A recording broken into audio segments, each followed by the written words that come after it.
안녕하십니까. 마이바시 회계 이야기 마이바입니다. 오늘은 휠라코리아의 사업보고서와 재무제표를 읽어보겠습니다. 이 동영상은 종목을 추천하는 동영상이 아닙니다. 이 동영상은 사업보고서와 재무제표를 계속 반복적으로 읽어나가면서 공부하는 동영상입니다. 우리가 저번 시간에는 베럴이라는 회사를 살펴봤습니다.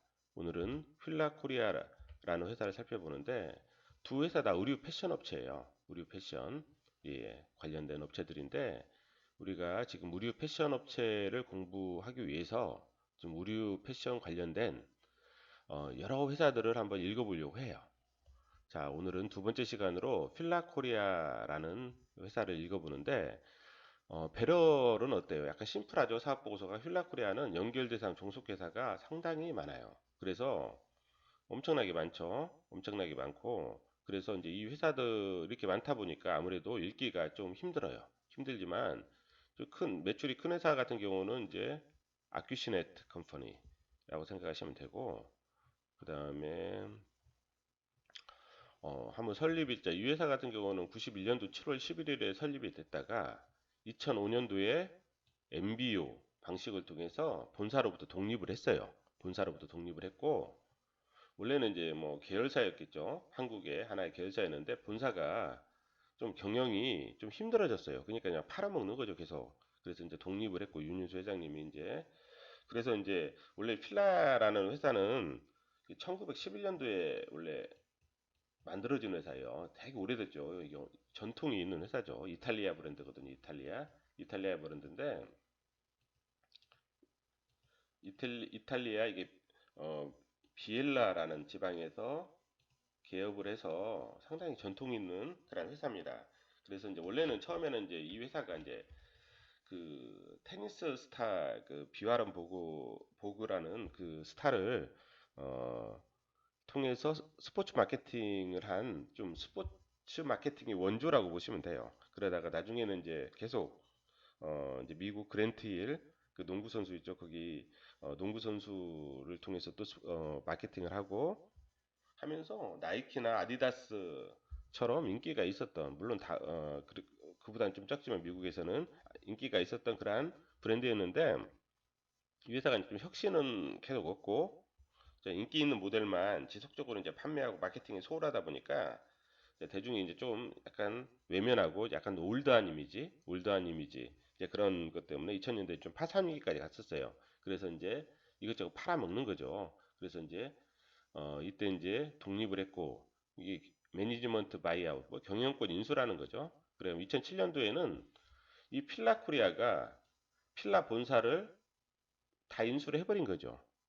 2007년도에. 그래서 이때 이제 윤윤수 회장님이 이 필라 본사를 인수한 거예요. 레버리지 바이아웃으로. 그러니까 뭐냐면 이것은 뭐냐면 레버리지는 우리가 알죠. 차입을 한 거예요. 레버리지는 바이아웃은 인수거든요. 인수. 그러니까 차입금을 통해서 인수하는 거죠. 인수를 해가지고 지금은 필라 코리아가 필라를 전체 인수해서 사업을 하고 있는 거죠.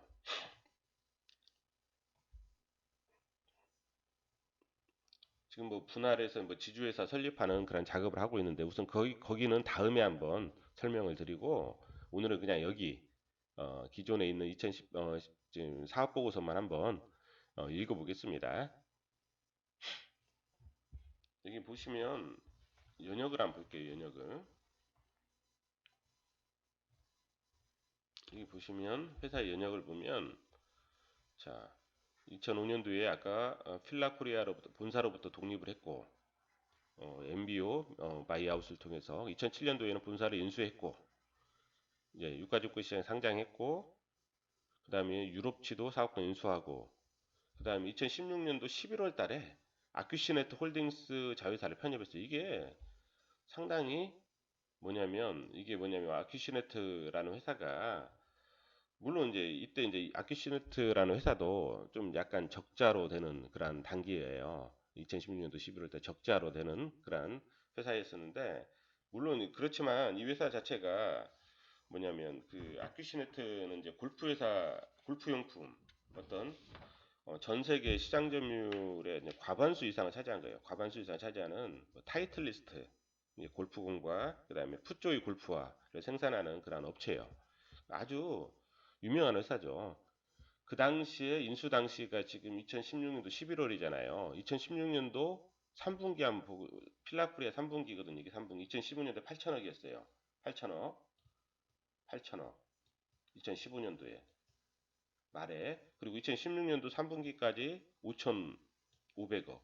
원래 2015년도 3분기까지는 6,220억이었어요. 그러니까 약간 좀 더 줄어들었죠? 필라프리아가. 그러니까 그냥 대충 한 8천억이라고 보시면 1년 매출이 8천억이라고 보시면 어, 이 아큐시네트는 뭐냐면 1조 5천억 정도 돼. 1조 7천억 정도 매출이 1조 7천억. 뭐냐면 여기 보면 아큐시네트의 여기 보시면 이게 인수한 다음에 이게 2개월치 매출이에요. 2개월치. 2개월치 매출이면 1조 한 7천억 정도 돼요. 2개월치 매출이 2천억이 돼요. 2천. 적자죠. 적자였는데 자, 2017년도는 1년치 보면 아큐시네트가 한 1조 여기 있죠. 1조 7천억. 1조 7천억이죠. 1조 7천억. 아큐시네트가 1조 7천억 정도 돼요. 1조 7천억. 예. 지금 2017년도 아큐시네트 보니까 1조 7천억 하고 흑자로 돌렸어요. 엄청나게 대단하죠? 이게 뭐냐면 필라크리아는 16년도 11월 달 아큐시네트 적자인 회사를 인수해서 지금 2017년도 흑자로 돌려버린 거예요. 그렇죠? 흑자로 돌려버리고 1조 7천억짜리예요. 자, 그러면 아까 LBO 차입이라고 했죠. LBO. 2016년도 차입금을 한번 보시면 뭐 어떻게 되냐면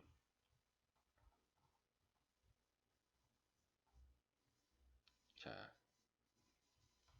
차입금이 자 925억에서 1259억으로 늘었죠. 그 다음에 사채는 좀 줄었지만 그 다음에 어, 여기도 차입금 있죠. 이건 비슷하죠. 이거는 이제 그 인수하기 전이에요. 인수하기 전인데 원래 2014년도 14년도 이게 2015년도 이게 2016년도 이것은 뭐냐면 3분기 2016년도 11월 달에 인수하니까 지금 한번 이제 2016년 3분기 인수하기 전에 차입금이에요. 1445, 1259. 자, 2016년도 인수하고 난 다음에 차입금 한번 볼게요.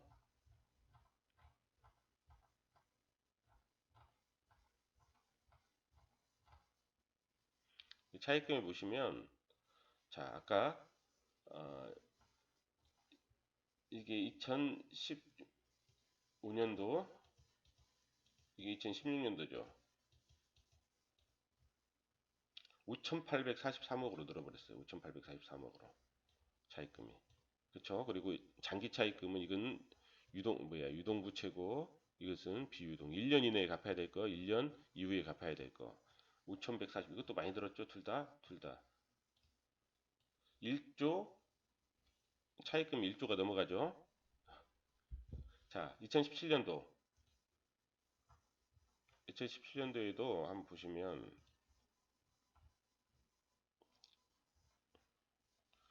근데 차입금이 많이 줄었어요. 5천억에서 2천억으로 줄어버렸어요. 벌써 갚아버렸어요. 차입금을. 자, 근데 장기 차입금으로 갚은 게 아니라 그 단기 차입금을 장기 차입금으로 많이 돌린 거죠. 8,556억으로. 그쵸? 많이 늘었죠? 5천억에서 지금 8천억, 한 3천억 정도 늘었잖아요. 이것은 3천억 더 줄고. 그러니까 단기 차입금을 장기 차입금으로 이렇게 많이 대체를 시켰다는 거예요. 즉, 이건 단기 차입금은 뭐예요? 1년 이내에 갚아야 될 거. 장기 차입금은 1년 이후에 갚아야 될 거. 아무래도 신용도가 더 좋아져서 은행에서 단기 차입금을 장기로 돌린 것 같아요. 자, 2018년 4분기에 보면 지금 장기 차입금이 아까 8천억에서 지금 7,400억으로 줄었죠. 그렇죠? 뭐 사채까지 하면 거의 8천억 되네요. 8천억. 그래서 한 500억 정도 줄었죠. 500억 정도 줄고 단기 차입금은 훨씬 많이 줄었죠. 단기 차입금은 1년 이내에 갚아야 될 차입금들은 지금 다 줄고 사채도 갚고 그렇죠. 단기 차입금 많이 줄었고 좀 이런 변화예요. 변화. 그리고 매출의 변화는 2016년도 지금 3분기에요. 이건 3분기. 자, 4분기에는 뭐냐면 아큐시네트를 연결을 해서 2개월치 반영돼. 아큐시네트가 2개월치 반영됐어요. 9,600억. 8천억에서 2개월치 반영, 아까 2천억 정도 된다고 했죠. 2천억. 2천억, 2개월치가 2천억이 넘어가요. 그러니까 이제 그 필라 본업은 한 7천억 정도 되겠죠. 7천억. 예, 7,600억 정도. 그렇죠. 2천억. 그러다가 이제 이게 이제 2017년도 2017년도에는 뭐냐면 2조 5천억이 돼버려요. 2조 5천억. 이게 9천억이죠. 2조 5천억. 1조 7천억이 아큐시네트. 1조 7천억, 2조 5천억에서 2조 5천억에서 1조 7천억이니까 뭐예요? 한 8천억 정도가 이제 필라코리아죠. 자, 4분기 때 매출이 2조 9천억이 됐죠. 2조 9천억. 한 1조 7천억 정도가 어때요? 1조 7천억 정도가 아큐시네트. 한번 볼까요? 정확한 금액을.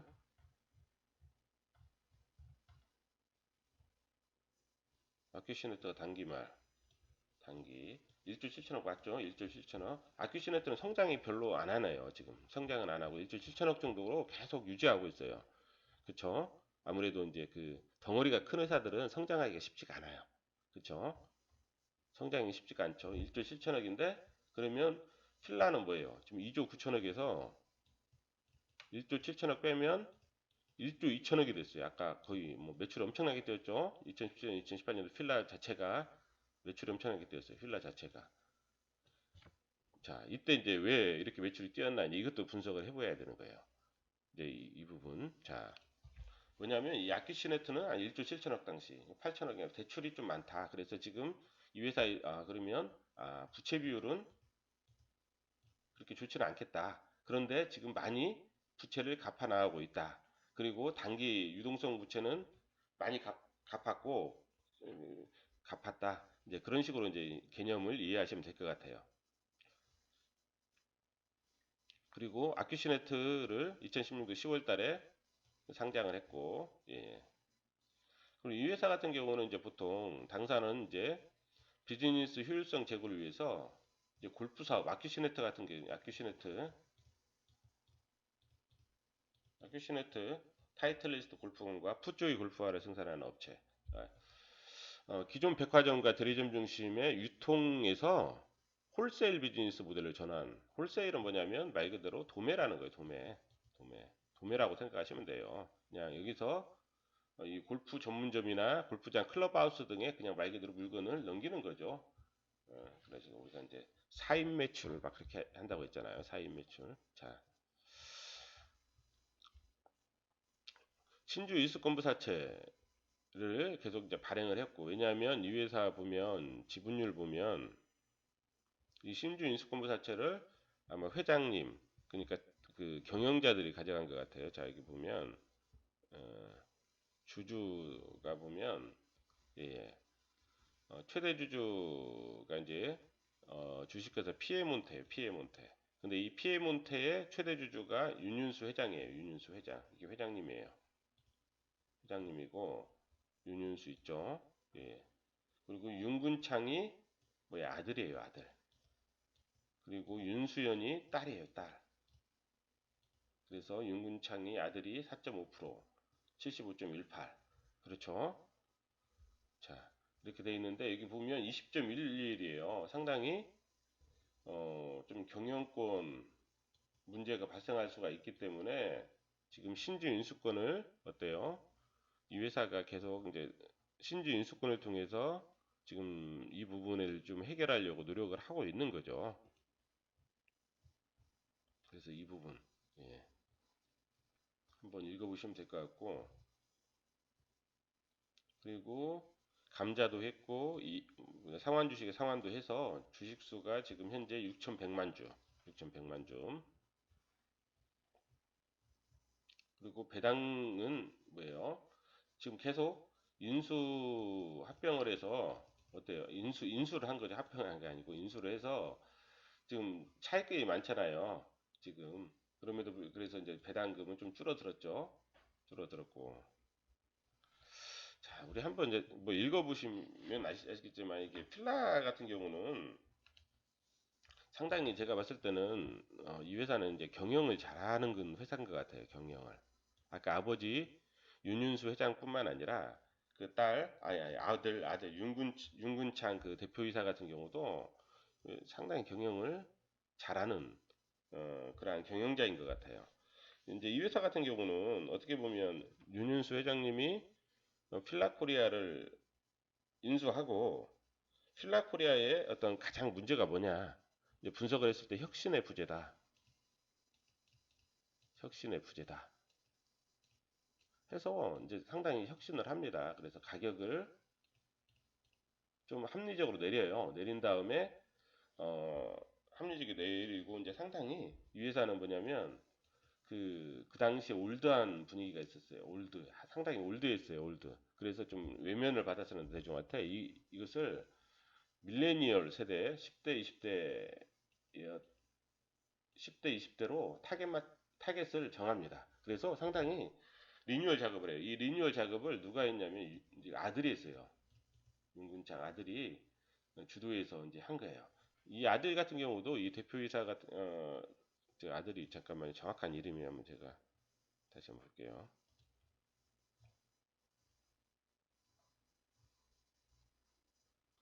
윤근창 대표이사. 예.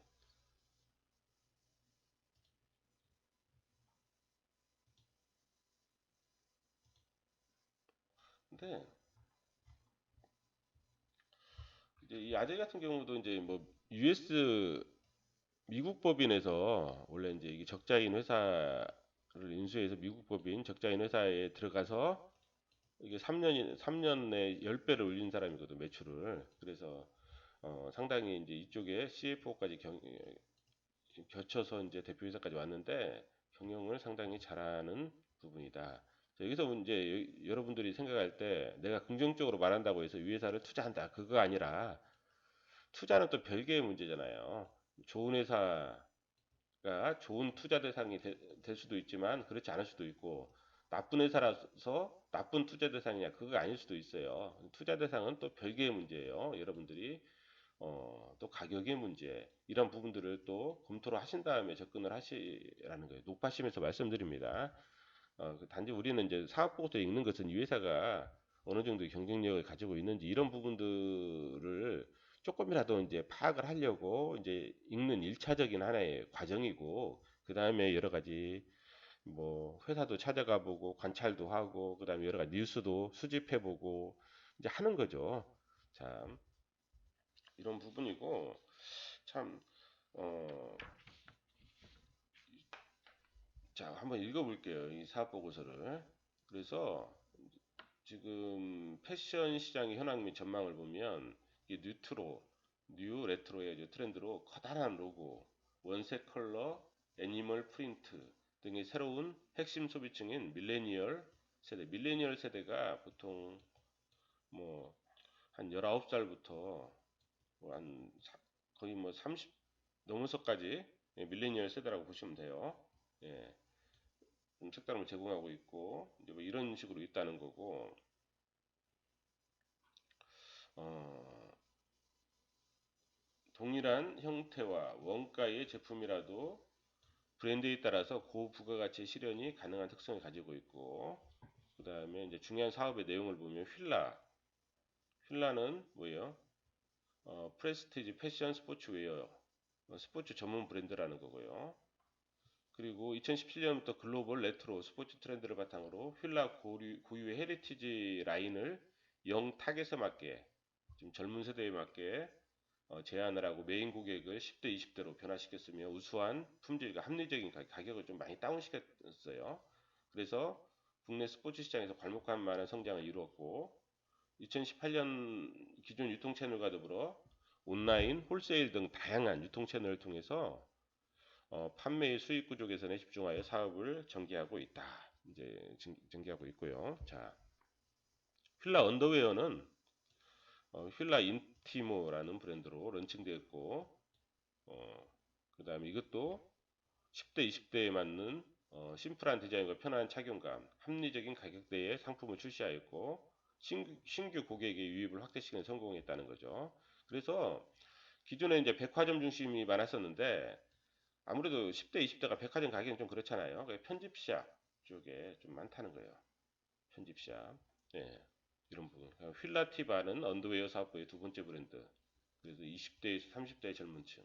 10대, 20대에서 이제 어때 이 사람들이 나이 이제 10대, 20대를 공략을 하고 10대, 20대가 이제 점점 나이를 먹어가면 20대, 30대가 되잖아요. 이때 이제 고객층이 많으면 20대, 30대 젊은 층은 또 타깃으로 또 할 수 있고 그 다음에 또 이 사람들 나이 먹으면 40대가 되고 50대가 되는 거예요. 그렇기 때문에 10대, 20대가 중요하거든요. 휠라키즈는 이제 어린아이 3세부터 13살까지 아동을 대상으로 그 다음에 휠라 골프 휠라 골프는 뭐예요? 지금 비즈니스 효율을 극대화하기 위해서 기존 백화점과 대리점 중심의 유통에서 홀세일 방식 전문점과 아까 했죠? 아규시네트 예, 휠라 골프로 자, 기타 사업은 로열티 받는 사업들이 있고 그래서 매출액이 지금 2019년 3분기에 비해서 21.3%가 증가했고요. 그렇죠? 여기가 이제 영업 실적이 요약이 잘 돼 있어서 아까 재무제표로 보는 것보다는 이걸로 보는 게 좀 좋아요. 그 다음에 매출 원가도 어때요? 증가했고 매출 총이익도 증가했고 자 매출이 21.3% 증가했는데 영업이익은 뭐예요? 40.5%가 증가했죠. 40.5%가 증가했어요. 이것은 뭐예요? 고정비가 많다는 거죠. 고정비가 많기 때문에 어때요? 영업 레버리지 효과가 크다. 왜 그러냐면 의류 패션 같은 경우는 이 인건비가 커요. 인건비 비중이 사람들이 많이 써요. 자, 생각을 해보세요. 우리 만약 홈쇼핑을 한다. 그러면 홈쇼핑이 별도로 또 박스 작업도 해야 되고 배달을 하려면 이런 부분들이 있기 때문에 이런 작업들이 이제 뭐 일용직을 많이 써 최저임금도 많이 올라가고 그 다음에 어디 무슨 매장에서 물건을 판다 직매장에서 그러면 이제 그런 부분들 뭐 여러 가지 이제 그 인건비가 상당히 커요. 상당히 크기 때문에 어떤 고정비가 좀 많아요. 그러니까 인건비가 어떻게 보면 가장 많이 차지하고 그 다음에 이제 뭐 판매 수수료 그 다음에 어떤 광고비도 어떻게 보면 고정적으로 나가야 되는 거예요. 광고비도 계속 고정적으로 나가줘야 이 브랜드 가치를 높이기 때문에 이제 좀 브랜드 인지도를 좀 향상시키겠다. 그런 회사들은 어쩌면 광고비도 어떻게 보면 고정비 성격의 그런 특성이 있습니다. 그래서 이제 이런 고정비 성격이 있는데 이 고정비가 많기 때문에 영업 레버리지 효과가 크다. 매출이 증가하면 이런 부분이 있고 이건 한번 읽어보시면 될 것 같고요. 읽어보시면 될 것 같고 예, 로열티 수익도 상당히 크죠. 예, 물론 이제 전체 매출에 대해서. 근데 우리가 이제 여기서 아셔야 될 건 뭐냐면 아까 아큐시네트도 마찬가지지만 지금 일주 실전에서 계속 정체가 돼 있잖아요. 아큐시네트 자체가 이제 이게 만약 어떤 휠라코리아와 어떤 시너지 효과가 발생해서 뭐 성장하면 모를까 매출이 지금 어느 정도 2조 거의 3조 가까이 되는데 이 회사가 성장할 수는 있어요. 그런데 성장 속도는 아무래도 좀 느리겠어요. 그러니까 상당히 성장 속도 그러니까 어떤 성장 속도는 좀 느릴 수 있겠다. 이제 그런 생각은 가질 수가 있다는 거죠. 성장 속도는. 예. 그리고 이제 여기서 필라 같은 경우는 뭐 거의 한국 외지역이 어때요? 압도적이죠? 이게 완전히 뭐야? 글로벌한 브랜드예요. 필라 자체가 글로벌한 브랜드고 예.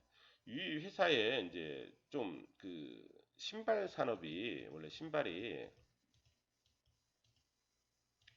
이제 이게 이제 보통 이제 좀 우연한 기회에 이제 그 킴 카다시안이 이제 이게 패션 아이콘이죠. 이제 이 사람이 SNS에서 이제 뭐야 그 아디다스의 그한 신발에 이제 좋아요를 눌렀어요.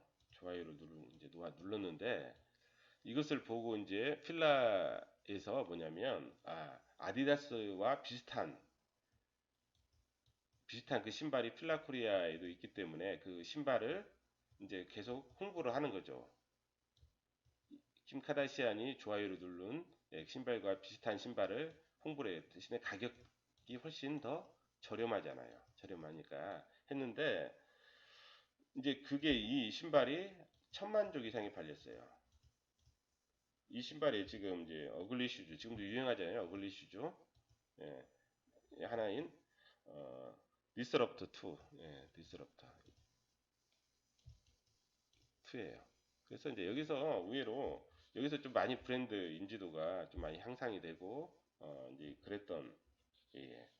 그래서 이제 이 회사는 좀 10대, 20대로 지금 리뉴얼 작업이 좀 많이 그래서 상당히 좀 젊은 저도 이제 어, 뭐야 저도 이제 저 신발 자체도 이제 의 어떤 신발 필라코리아의 신발을 저도 운동할 때는 신지만 이쁘더라고요 이게 저는 필라코리아의 어떤 디자인도 그렇고 그 다음에 브랜드 그 빨간색 하나 들어가 있는 그게 너무 이쁘더라고요 그래서 좀 뭐랄까 젊은 느낌 그런 느낌을 좀 가질 수가 있어요 그 회사에 그리고 이 회사 같은 경우는 필라코리아는 뭐냐면 콜라보를 많이 해요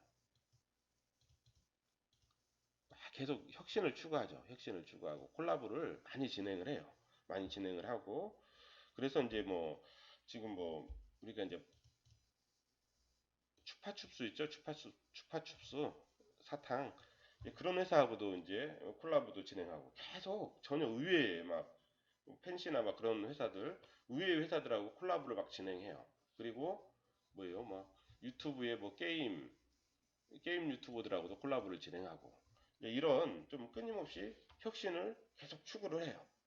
그래서 이제 그리고 이제 아까 말씀드렸지만 그 백화점이나 대리점 위주로부터 시작해서 이제 편집샵, 신발 편집샵 위주로 이제 유통을 막 재구성하고 10대, 20대들이 많이 찾잖아요. 편집샵을. 이제 그런 식으로 계속 10대, 20대에 중점을 둬서 좀 많이 진행을 하고 있어요. 진행을 하고 있고 최근에는 이제 필라코리아 같은 경우는 이제 그 밀라노 패션 위크에 2년 연속으로 이제 참석을 했는데 이제 스포츠 브랜드로는 상당히 좀 이례적으로 이제 참석을 하는 거죠. 그래서 그리고 이제 또 본 것은 이제 방탄소년단하고 이제 전속 모델 계약을 맺어서 이제 미국에서는 이제 방탄소년단이 미국에서는 광고를 하는 거죠. 그래서 이제 방탄소년단 자체도 10대, 20대 팬층이 많잖아요. 그래서 필라코리아의 어떤 그 타겟 마켓하고도 상당히 시너지가 있겠다. 이제 그런 생각을 좀 하고요. 음, 한 판매 경로 한번 읽어볼까요? 여기 보면 필라 같은 경우는 지금 매장 수가 지금 대리점, 백화점 보면 이게 백화점이 110개, 75개, 26개, 65개 해서 총 매장 수가 535개예요. 엄청나죠? 자, 엄청나요. 지금 판매 경로로 지금 589개 아울렛으로도 이렇게 판매를 하고 있다. 이런 식으로. 그리고 대리점과의 거래는 위탁 판매제로 하고 있고 멀티 브랜드샵 및 일부 도매업체들과는 사입 판매제. 위탁 판매제는 뭐예요? 재고를 필라코리아에서 부담을 하는 거예요. 판매만 위탁하고 남은 재고들은 필라코리아로 다시 가져오는 거예요. 사입 판매제는 뭐예요? 말 그대로 도소매잖아요. 그게 뭐냐면 이 브랜드샵이나 일부 도매업체들은 필라코리아의 물건을 사는 거예요. 왕도매라고 하잖아요. 왕도매로 딱 사는 거예요. 구매를 하는 거예요. 구매를 해서 뭐냐면 안 팔리면 이 업체들이 재고에 대한 책임을 지는 거죠.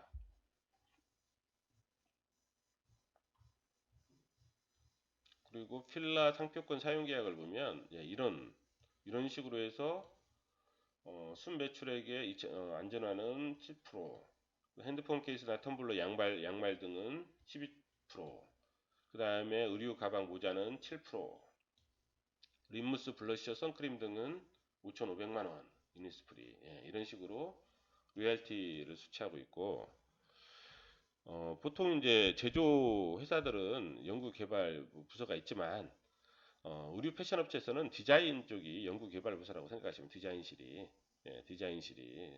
그래서 기본적으로 이제 SS 시즌과 FW 시즌이 있어요. 우리 배럴을 할 때 설명을 드렸지만 SS 시즌 같은 경우는 이게 봄, 여름, 스프링, 서머, FW, 폴, 윈터, 가을, 겨울 시즌이라고 해요. 그래서 이제 우리 패션들은 보통 SS 시즌과 FW 시즌 두 시즌으로 나눠가지고 이제 보통 발주를 해요. 발주를 하는데 보통 5개월, 4에서 5개월 정도 소요가 돼요. 그럼 뭐냐면 우리가 보통 OEM으로 많이 해요. OEM. 생산은 거의 안 해요. 이 회사에서. 보통 외주 가공으로 다 하는데 OEM 형식으로. 자, 그러면 뭐냐면 이때 5개월 전에 이제 발주까지 다 이루어져요. 그러면 생산량이 이미 정해져요. 생산량이. 생산량이 정해진다는 건 뭐냐면 판매가 안 이루어지면 그게 다 재고라는 거예요. 그렇기 때문에 기획, 생산, 발주가 엄청나게 중요한 거예요. 기획 생산이. 왜냐하면 생산량이 이미 5개월 전에 정해져 가지고 발주를 넣는 거예요. 그렇기 때문에 잘못된 어떤 기획을 하면은 재고 부담 때문에 엄청나게 힘들어져요, 회사가. 그래서 이런 부분이 어떻게 보면 경쟁력이에요. 그래서 이 GCM, 글로벌 콜라보레이션 미팅 이런 것들이 상당히 경쟁력이에요. 이런 것들이. 연간 GCM을 개최하고 GCM 중에서 프로덕트 프레젠테이션을 통해서 다가올 시즌에 디자인, 아이디어 및 캐리스 공유하고 패션 트렌드를 설명하고 다른 지역의 라이센시들에게 새롭고 신선한 정보를 전달하고 베스트셀링 아이템을 실제 샘플로 보여줌으로써 제품에 사용되는 소재와 제작 방식 등에 대한 의견을 공유하고 이런 게 엄청나게 어렵고 중요하고 정말로 경쟁력이 되는 거예요. 그래서 이런 과정을 거쳐서 기획하고 생산하고 발주를 한다. 그러면 어떤 시장의 트렌드와 맞게 이제 되는데 정말로 이걸 시장의 트렌드가 맞지 않게 어떤 생산량이 넘쳐난다. 그러면 이게 쉽지가 않아요. 어떤 회사가 우연하게 어떤 물품 아이템이 인기가 많아요. 근데 인기가 많은데 뭐냐면 이 기획 발주기 때문에 물건이 없어서 못 팔 때가 많아요. 물건이 없어가지고. 예, 물건이 없어서. 예, 이런 부분이 있어요. 왜냐하면 이만큼 이 아이템이 이렇게 인기가 많을 거라고 예측을 못했기 때문에. 그래서 이제 어떤 이렇게 물건이 없어서 못 파는 그 리스크도 있고, 물건이 남아 돌아서 쌓이는 재고의 어떤 리스크도 있고, 우리 회사들은 우리 패션 회사는 이 재고에 대한 부분이 상당히 리스크가 커요. 연구 개발 비용은 비용 처리를 하고 있고, 예, 예.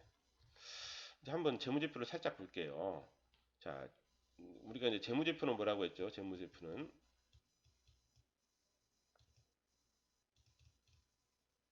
한번 복습 한번 해볼까요? 이게 손익계산서 있고 재무상태표 있고 그다음 현금 흐름표 있고 또 뭐가 있죠? 자본 변동표가 있죠. 자본 변동표 그다음에 주석이 있고 이게 다섯 가지가 재무제표라고 해요.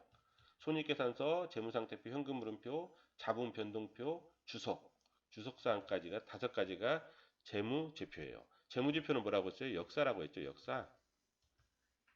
회계는 기업의 언어. 역사는 뭐예요? 과거의 사건이라고 했잖아요. 과거의 사건. 과거의 사건. 다 과거의 일이에요. 이거는 과거의 일. 이미 공시가 될 때는 이미 과거의 사건이 되는 거예요.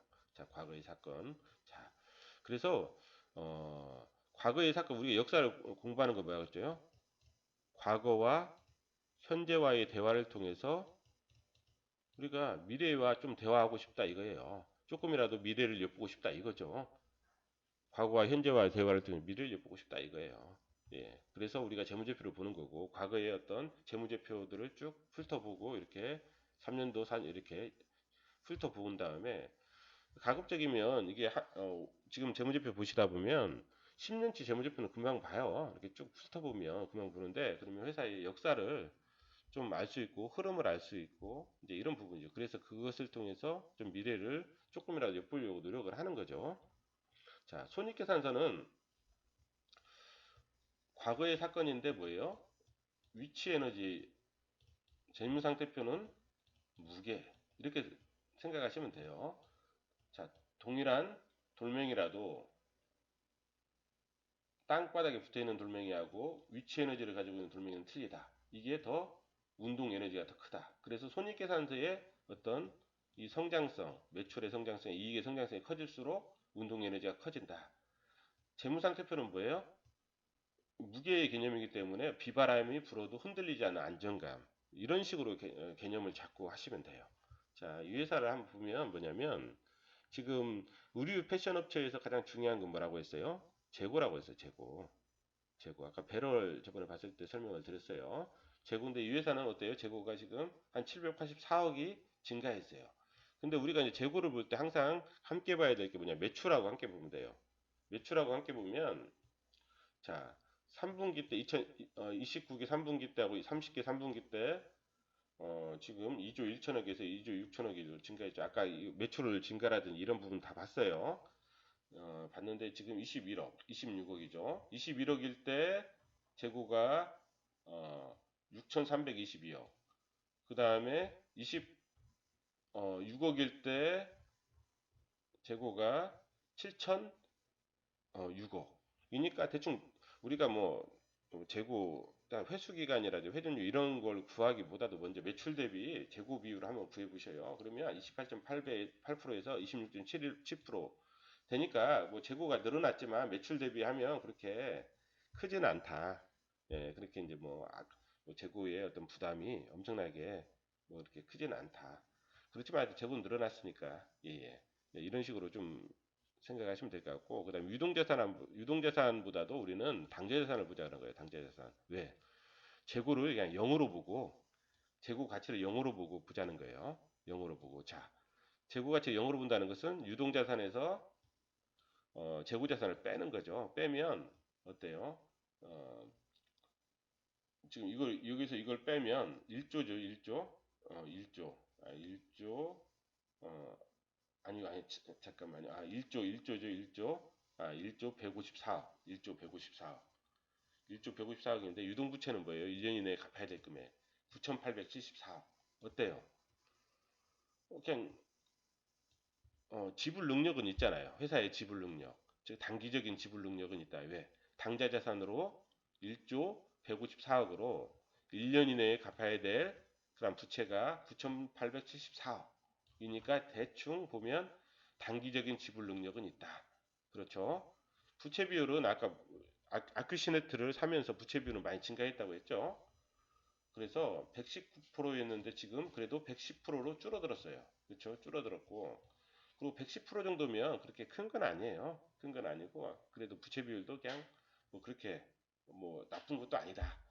예. 그리고 이익잉여금이 어때요? 계속 증가하고 있죠? 1조 가까이 증가했어요. 이익잉여금 뭐라고 했어요? 이익잉여금은 자, 이게 단기 순이익이 이게 순이익 있죠? 이 순이익이 어때요? 쌓이는 거예요. 이쪽으로. 이익이 손익계산서 이익이 재무상태표에 이익잉여금으로 쌓이는 거예요. 이게 쌓이는 개념. 그래서 아까 재무상태표를 무게의 개념이라고 한 거예요. 무게. 손익계산서는 뭐냐면 이게 리셋이 돼요. 리셋. 리셋이 뭐냐면 올해 지나면 12월 달이 딱 지나면 이건 다시 0부터 시작해요. 0부터. 근데 재무상태표는 0부터 시작하는 게 계속 쌓여요. 그러니까 이익잉여금이 지금 1조라는 것은 뭐냐면 이 회사가 처음 개업할 때부터 시작할 때 설립할 때부터 지금까지 모든 이익들이 이쪽으로 쌓인 거예요. 즉 이 회사의 역사의 역사. 그러니까 뭐냐면 잉여금의 변동 과정을 보면 이 회사가 이 회사의 역사를 어느 정도 알 수가 있어요. 그래서 이 회사가 이제 뭐 잉여금의 변동이 어떤 어느 정도냐에 따라서 이제 우리가 이 회사의 역사를 알 수 있는데 지금 어때요? 워낙 많이 쌓였기 때문에 상당히 안정적이죠. 안정적. 안정적이다. 이렇게 생각하시면 될 것 같고 뭐 다른 특별하게 뭐 그런 어떤 그런 개정 과목은 지금 특별하게 없는 것 같아요. 매출 채권도 좀 증가를 했는데 매출 대비 한번 비교를 해보시고 특별하게 지금 사채는 비유동 부채가 이것은 유동성 사채는 뭐냐면 만기 결산일에 딱 보니까 9월 30일 날 보니까 1년 이내에 이제 갚아야 될 거예요. 그러니까 이제 유동성으로 이렇게 대체를 시킨 거고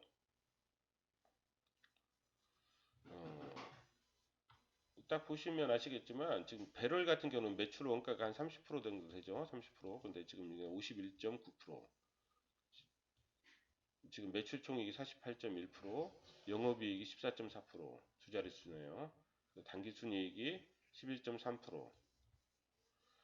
지금 뭐 전체적으로 이게 이익은 어때요? 많이 좀 증가했죠? 증가하고 그 다음에 영업이익도 증가하고 매출도 증가하고 지금 아큐시네트는 정체가 됐지만은 이 필라 자체에 어떤 경쟁력이 지금 계속 발생하는 것 같아요. 매출이 많이 증가하고 이 브랜드 인지도가 상당히 좀 많이 증가하고 이제 방탄소년단까지 이제 가세를 하면 상당히 좀 뭐랄까 브랜드 가치도 올라갈 확률이 좀 더 크다. 예. 현금 흐름표를 딱 보면 아까 이익이 지금 2,866억이었잖아요. 근데 현금 흐름표를 딱 보니까 2,200억이에요. 그러니까 뭐냐면 아까 배럴은 우리 저번에 봤을 때 배럴은 이익은 큰데 현금 흐름 자체가 적었잖아요. 근데 이 회사는 현금 흐름도 안정적이라는 거예요. 상당히 이익의 질이 좋다는 거예요. 이익의 질이. 현금도 잘 들어온다는 거죠. 이익의 질이 좋다. 회사가 상당히 튼튼해요. 네, 튼튼하고 중소기업도 취득하고 뭐 특별하게 이제 뭐 이렇게 볼만한 사항들은 그렇게 크질 않은데 음, 자 아큐시네트 지금 3분기까지 1조 5천억이죠. 1조 5천억. 자 저번보다 좀 증가했죠. 1,000억 정도 증가했어요. 그래도 1,000억 정도 분기 매출이 증가하고 예, 이익도 지금 증가했죠. 예, 근데 증가 속도는 아무래도 크진 않겠다. 이제 그 생각은 들어요. 주석상도 뭐 특별히 볼 건 없는데 이제 우리가 이제 여기서 이제 모든 것들 설명하면 너무 시간이 걸리고 지금 그렇기 때문에 한 가지 정도만 좀 한번 볼게요. 그래서 우리가 이제 사업 보고서 볼 때 하나씩 하나씩 한번 읽는 법 이제 잠깐만 외부 고객으로부터 수익 있고 그 다음에 여기서 이제 이거 한번 볼게요. 이거 고객과의 계약과 관련된 자산과 부채. 그래서 반품 재고라는 게 있어요. 반품 재고. 계약 자산의 반품 재고. 그리고 계약 부채에는 또 뭐가 있냐면 선수금이 있고 환불 부채, 판매 보증 충당 부채, 고객 충성제도 이연 수익이 있어요. 오늘은 뭐 회계와 관련된 부분은 이것만 한번 잠깐 설명을 좀 할게요. 이것만. 우리가 그 판매 보증 충당 부채는 저번에 제 영상에서 한번 회계 쪽에 보시면 판매 보증 충당 부채를 설명한 영상이 있습니다. 그거 보시고 참고를 하시면 돼요. 간단하게 설명하면 자동차 회사들이 보통 판매 보증 충당 부채가 많아요. 자동차 회사들이 뭐냐면 우리가 무상 보증 수리 기간이 있잖아요. 우리가 매출을 한다. 매출을 하면 무상 보증 수리 기간이 둬요. 그러면 무상 보증 수리 기간에는 뭐냐면 고객이 나 수리해줘 하면은 회사에서는 뭐예요? 수리를 해줘야 돼 무상으로. 그러면 수리하는데 돈이 들잖아요. 인건비도 들고 뭐 여러 가지 재료비도 들고 비용이 든단 말이에요. 보장 수리비가. 그것을 뭐냐면 그래서 어떤 차를 한 대 팔면 이 정도 비율로 수리비가 나가는구나. 이것을 추정을 해서 뭐냐면 수리비를 미리 비용 처리해요. 수리비 딱 하고 뭐예요? 이거 판매 보증 충당 부채를 설정해요. 판매 보증 충당 부채. 부채를 먼저 설정을 하는 게 뭐냐면 판매 보증 충당 부채예요. 그래서 수리비 해주 할 때마다 판매 보증 충당 부채가 를 통해서 이제 줄어드는 거죠. 이때는 이제 비용 처리가 안 되는 거죠. 그래서 팔 때 판매 보증 충당 부채를 미리 설정을 해주는 거죠. 여기서도 이제 무슨 뭐 어떤 여러 가지 옷을 파는데 뭐 수선을 해준다. 뭐가 잘못되면 수선을 해주는데 뭐 어떤 아울렛이나 아니면 백화점 같은 데서 수선을 해줘요. 수선집에 가서 고객이 원하면 수선을 딱 해주고 아니면 무슨 뭐 단을 샀는데 뭐 이렇게 쇼다리인데 옷이 너무 길어. 그러면 좀 줄여야 되잖아 단을. 그럼 그런 줄이는 거 수선비 그런 것들을 충당 부채로 먼저 설정을 해놓는 거죠. 선언을 해놓고 이게 이제 그런 거고 고객 충성 제도는 뭐냐면 포인트 제도라고 생각하죠. 포인트. 보통 이 회사가 이제 10대, 20대가 타겟이잖아요. 10대, 20대가 타겟이에요.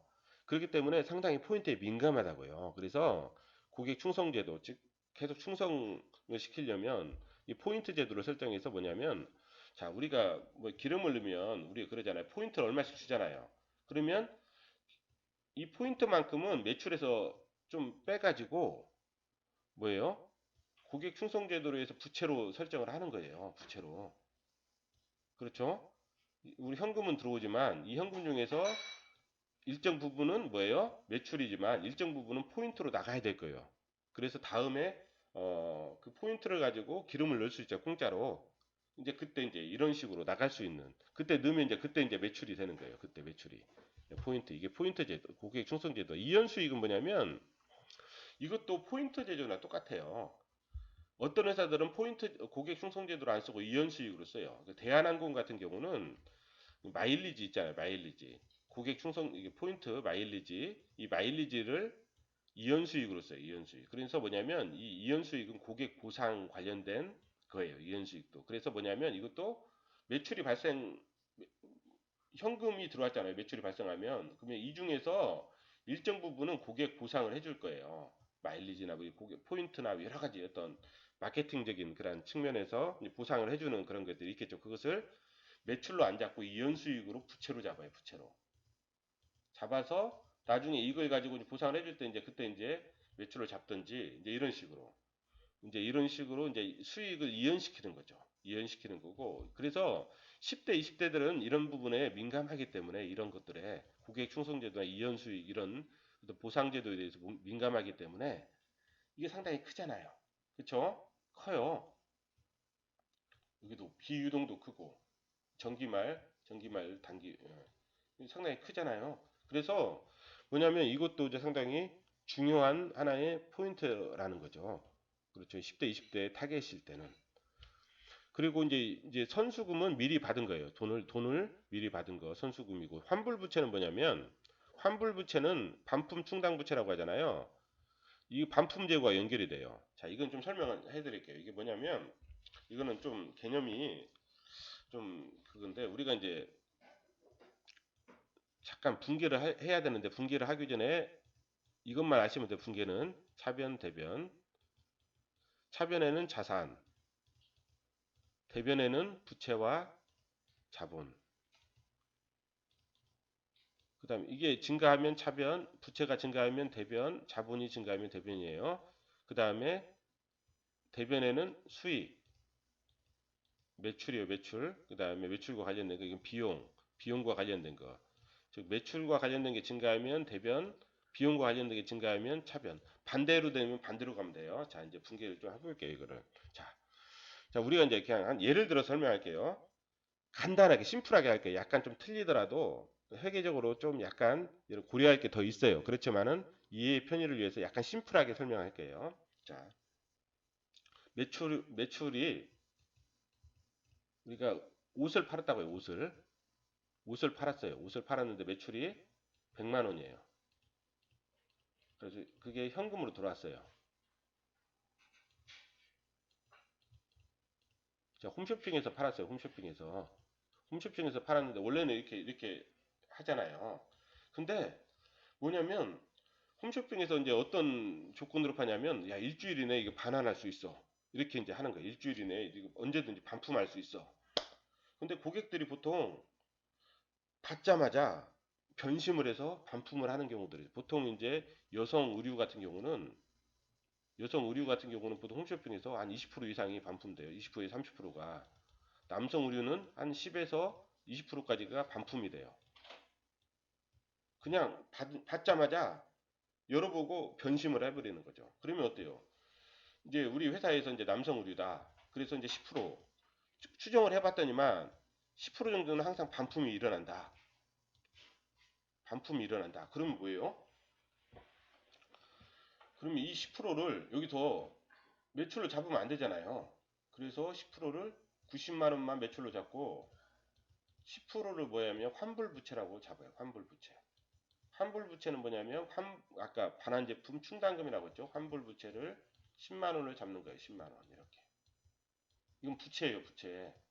자, 그러면 이 매출에 대해서 원래 상태는 매출 원가가 이제 만약 30%가 이제 매출 원가다. 그러면 원래는 이게 이제 30만 원, 그만큼 매출 원가만큼 뭐가 됐어요? 재고자산이 나간 거죠. 재고자산 30만 원. 30만 원이에요. 원래 이렇게 분개를 해야 되는데, 자, 뭐냐면 환불 부채만큼 10%만큼은 뭐예요? 매출 원가가 아니잖아요. 우리가 뭐냐면 회사에서 그러면 반환 제품이잖아요. 그러면 회수권이 생겨요. 반품 재고, 반품 재고. 이만큼은 회사에서 다시 재고가 들어오잖아요. 재고가 10%만큼, 3만 원만큼 들어와요. 아까 10%만큼 반품이 되니까 30만 원에 10% 3만 원. 그럼 27만 원이 매출 원가로 잡히는 거예요. 이런 식으로 하는 거죠. 이게 반품 재고예요. 반품 재고. 원래 반품 재고는 반품하면 이제 운반비라든지 그 다음에 뭐 반품 박스 열고 뭐 손상이 됐을 수도 있잖아요. 그럼 손상 그다음 비용까지도 빼주고 이제 이걸 설정을 해야 되는데 이 부분도 이제 고려를 해야 되는데 지금 이제 고려 안 하고 그냥 한 거예요. 이 부분은. 자, 그래서 뭐냐면 자, 우리가 이제 그 반품 대출 추정을 해서 어때요? 이렇게 환불 부채를 설정하고 10% 이만큼 매출로 안 잡는 거예요. 그리고 매출 원가도 27만 원만큼만 잡고 10%만큼은 반품 재고로 잡는 거예요. 이게 반품 재고예요. 이게 반품 재고. 이게 환불 부채는 부채 이쪽으로 가는 거예요. 이쪽으로. 이쪽으로. 환불 부채. 만약에 추정을 못 한다. 이게 반품이 얼마나 될지 추정을 못 한다. 그러면 뭐예요? 전체를 환불 부채로 잡는 거예요. 환불 부채. 90만 원 전체로 아니 100만 원 전체로 환불 부채로 잡고 현금은 들어오죠. 이렇게 100만 원. 100만 원을 환불 부채로 잡고 여기도 매출 원가를 잡는 게요. 반품 재고로 30만 원 잡고 재고 자산 30만 원. 이렇게 추정을 못할 때 이거. 그럼 언제 매출을 잡냐? 만약 일주일이 지난 기간, 일주일 이내에 반품할 수 있고 일주일이 지나면 반품 못한다 하면은 일주일 지나면 뭐예요? 이제 환불 부채가 없어지고 매출이 되는 거예요. 자, 여기서 이게 현금은 자산이죠, 자산. 자산이 증가한 것은 뭐예요? 차변. 매출은 뭐예요? 수익이죠. 수익이 증가한 것은 대변. 부채죠. 부채가 증가한 것은 뭐예요? 대변. 이게 차변 대변으로 한 거예요. 분개를 한 거예요. 차변, 대변. 자산이 증가했기 때문에 차변. 매출이 수익이 증가했기 때문에 대변. 그 다음에 부채가 증가했기 때문에 대변. 자, 원가는 비용이죠. 비용이 증가했기 때문에 차변. 이게 차변이에요. 왼쪽이 차변, 오른쪽이 대변. 차변은 왼쪽, 대변은 오른쪽. 재고자산은 뭐예요? 자산이죠. 자산이 감소했어요. 나갔으니까 밖으로. 그러니까 대변. 자산이 감소했죠. 대변. 예, 대변으로 가는 거예요. 이런 식으로. 여기서 이제 이런 식으로 하는 거예요. 나중에 아까 기간이 증가하면 뭐예요? 부채가 없어지고 그러면 부채가 감소하는 것은 뭐 차변. 아까 부채가 증가하는 건 대변이라고 했죠. 환불 부채 없어지고 그때 이제 매출이 발생하는 거죠. 이런 식으로. 이게 이제 이런 거예요. 그래서 오늘은 이 정도 선에만 한번 해볼게요. 이 정도 선에서만 이거 하고 다음에 또 다른 회사 할 때 또 뭐 색다른 게 나오면 그때 또 한번 하는 걸로 하겠습니다. 뭐 임원 한번 잠깐 볼까요? 임원. 이게 윤윤수 이게 회장님이고요. 네, 회장님이고 이게 대표 아들이 대표이사하고. 자 보면 뛰어난 분이에요. 아주 뛰어난 분. 이 양반도 경영 능력이 있고 보시면 MBA 과정 밟았고 예. 상당히 예. 이 보면 그 인적 인프라는 아주 좋은 회사예요. 인적 인프라는 아주 좋은 회사고 오늘은 휠라코리아에 대해서 살펴봤습니다. 이상입니다.